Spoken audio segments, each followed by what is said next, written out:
موت کو یاد کرنا نفس کی تمام بیماریوں کا علاج ہے۔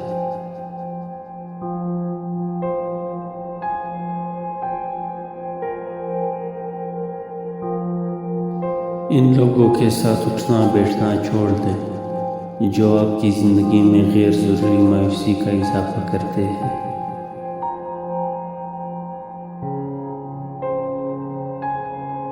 کسی سے نفرت کرنے میں وقت ضائع نہ کریں کیونکہ زندگی بہت مختصر ہے۔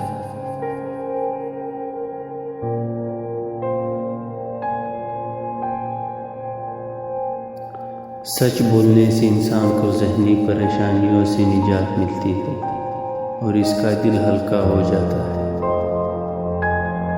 قسمت پہیے کی چکر کی مانند گھومتی ہے جو کبھی اوپر جاتا ہے اور کبھی نیچے آتا ہے۔ تم بھی جب اوپر جاؤ تو نیچے والوں کا ہاتھ تھامو کیونکہ اگلے چکر میں تمہیں ان کی ضرورت پڑ سکتی ہے۔ جو شخص تمہاری باتوں کو غور سے نہ سنے انہیں سننے کی تکلیف بھی نہ دو۔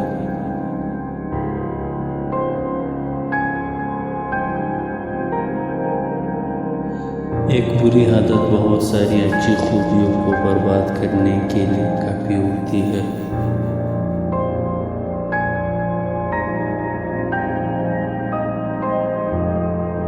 خود کو سب سے بہتر سمجھ لینا یہ ایک ایسی بیماری ہے جو انسان کو کسی قابل نہیں چھوڑتی۔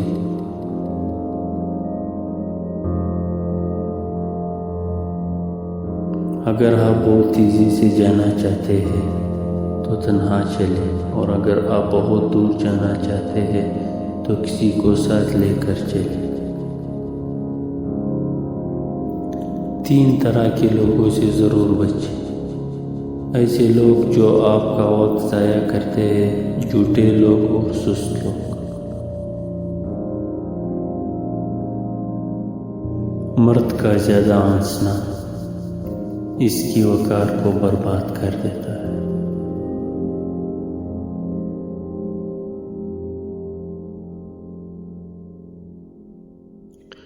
انسان کو اچھی سوچ پہ وہ انعام ملتا ہے جو اسے اچھے اعمال پر بھی نہیں ملتا کیونکہ سوچ میں دکھاوا نہیں ہوتا۔ انسان کا اپنے نفس پر مغرور ہونا اس کی عقل کی کمزوری کی دلیل ہے۔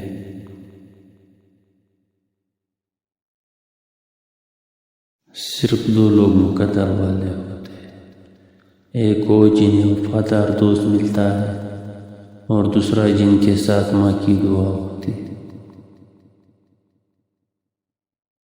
جتنی بھی بڑی مشکل کیوں نہ ہو، جتنا بھی بڑا امتحان کیوں نہ ہو، گھر سے نکلتے وقت ایک روٹی کھانے والا نمک کے ساتھ کھا کے نکلو۔ ایسا ممکن ہی نہیں کہ گھر مایوس ہو کر لوٹو۔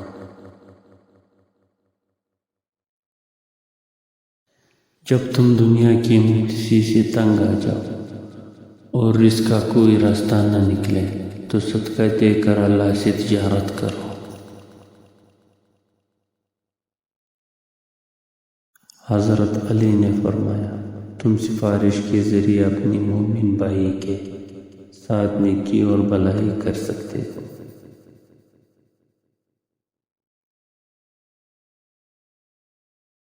جس نے تمہارے ساتھ برائی کی ہو اس کے ساتھ احسان کر کے اسے بدلہ دے دو کیونکہ احسان بد زبانوں کی زبان بند کرتا ہے۔ رشتوں کو مضبوط رکھنے کی 2 راز ہے۔ جب آپ غلط ہو تو اپنی غلطی تسلیم کر لیں اور جب آپ صحیح ہو تو صرف خاموشی اختیار کریں۔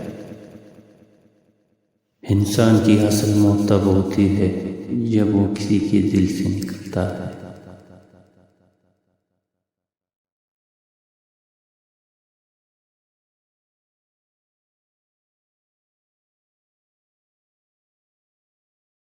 انسان کی تمام پریشانیاں 2 باتوں کی وجہ سے ہے، تقدیر سے زیادہ چاہتا ہے، وقت سے پہلے چاہتا ہے۔